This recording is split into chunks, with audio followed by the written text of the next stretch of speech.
नमस्कार। स्वागत है आप सभी का आपके अपने चैनल ज्योतिष जीवन और कर्म पथ में।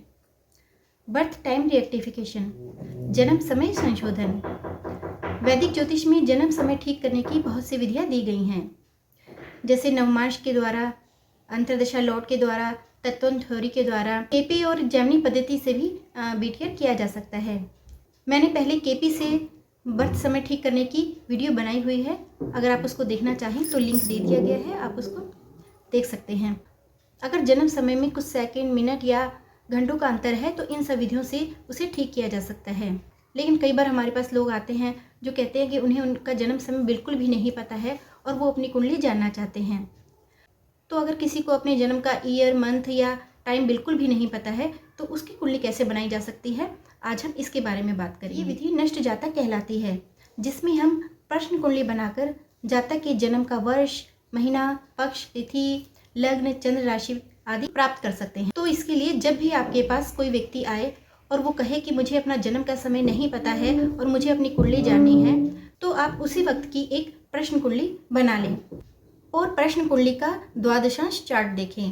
D12 चार्ट में चंद्र जिस भी राशि में बैठा है उस राशि में जन्म का बृहस्पति बैठा होगा।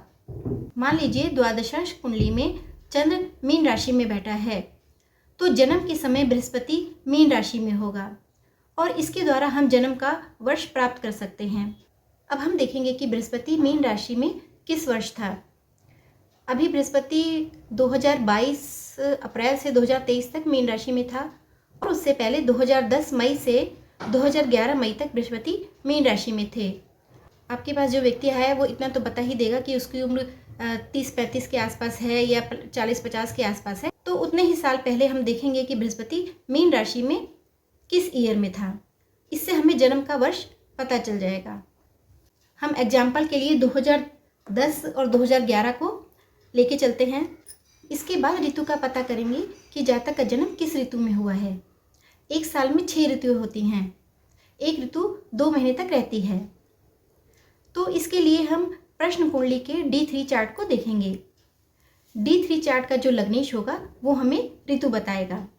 मान लीजिए D3 चार्ट का लग्नेश बृहस्पति है तो इसका मतलब जातक का जन्म हेमंत ऋतु में हुआ है। हेमंत ऋतु कार्तिक और मार्गशीर्ष माह में आती है, जब सूर्य तुला और वृश्चिक राशि में होते हैं। सूर्य 14 या 15 अक्टूबर से 14 या 15 दिसंबर तक तुला और वृश्चिक राशि में रहते हैं। तो हमें इतना आइडिया लग गया कि जातक का जन्म अक्टूबर, नवंबर या दिसंबर माह में हुआ होगा। अब अक्टूबर, नवंबर और दिसंबर में जातक का जन्म किस माह में हुआ है ये जानने के लिए हम लग्न की डिग्री देखेंगे। अगर लग्न 0 से 15 डिग्री तक के बीच तो जन्म 14-15 अक्टूबर से 14-15 नवंबर के बीच में हुआ होगा। अगर लग्न की डिग्री 15 से 30 के बीच में है तो जन्म 15 नवंबर से 15 दिसंबर के बीच में हुआ होगा। अब हम तिथि निकालेंगे। हमें ईयर पता चल गया, मंथ पता चल गया, अब हम तिथि निकालेंगे। तिथि निकालने के लिए हम देखेंगे कि लग्न कौन से दृष्टिकोण में है। एक दृष्टिकोण 0 डिग्री से 10 डिग्री तक पहला दृष्टिकोण होता है और 10 डिग्री से 20 डिग्री तक दूसरा दृष्टिकोण और 20 डिग्री से 30 डिग्री तक तीसरा दृष्टिकोण होता है। मान लीजिए प्रश्न कुंडली के लग्न की डिग्री 15 डिग्री 20 मिनट है तो ये द्वितीय दृष्टिकोण में हुआ, जिसकी 5 डिग्री 20 मिनट बीत चुके हैं। दृष्टिकोण का प्रत्येक अंश 3 दिन दिखाता है तो 5 डिग्री 20 मिनट को 3 से मल्टीप्लाई करेंगे तो हमें 16 दिन प्राप्त हो गए हैं। और हमें जो मंथ प्राप्त हुआ था वो 14-15 नवंबर से 14-15 दिसंबर तक का था। तो सूर्य ने अगर 14 तारीख को राशि परिवर्तन किया हो तो 14 से, और अगर 15 को किया हो तो 15 तारीख में हम 16 दिन जोड़ देंगे। मान लीजिए सूर्य ने 15 तारीख को राशि परिवर्तन किया है तो 15 नवंबर में 16 दिन जोड़ देंगे तो हमें 31 दिन प्राप्त हो गए। नवंबर के 30 दिन हमने निकाल लिए और 1 दिसंबर, यानी कि 1 दिसंबर 2010 को जातक का जन्म हुआ था। अब हमें जातक के जन्म का समय पता लगाना है। वीडियो थोड़ा ध्यान से देखिएगा, बहुत ही महत्वपूर्ण वीडियो है। सूर्य एक दिन में 1 डिग्री चलता है और 1 महीने में 30 डिग्री चलता है।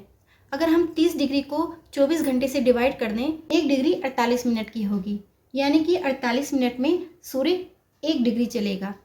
और जो हमने पहले सूर्य के अंश निकाले थे 16 डिग्री, तो 16 डिग्री को 48 से मल्टीप्लाई कर देंगे, 786 आएगा। 786 को 60 से डिवाइड करेंगे तो 12 घंटे 8 मिनट मिल जाएंगे। अब जो हमें 1 दिसंबर 2010 ये डेट जो प्राप्त हुई थी, तो हम 1 दिसंबर को देखेंगे सूर्योदय कितने बजे हुआ था। मान लीजिए 1 दिसंबर को सूर्योदय 6 बजे हुआ था, तो 6 बजे में हम 12 घंटे 8 मिनट जोड़ देंगे, तो हमें 18 घंटे 8 मिनट प्राप्त हुए। यानी कि 1 दिसंबर 2010 को जातक का जन्म शाम को 6:08 पर हुआ था। इस तरह प्रश्न कुंडली के द्वारा हम जातक की डेट ऑफ बर्थ निकाल सकते हैं और उसकी जन्म कुंडली बना सकते हैं। उम्मीद है आप लोगों को ये वीडियो पसंद आई होगी। अगर आपको ये वीडियो पसंद आई है तो आप इसे लाइक, शेयर और सब्सक्राइब करें। धन्यवाद।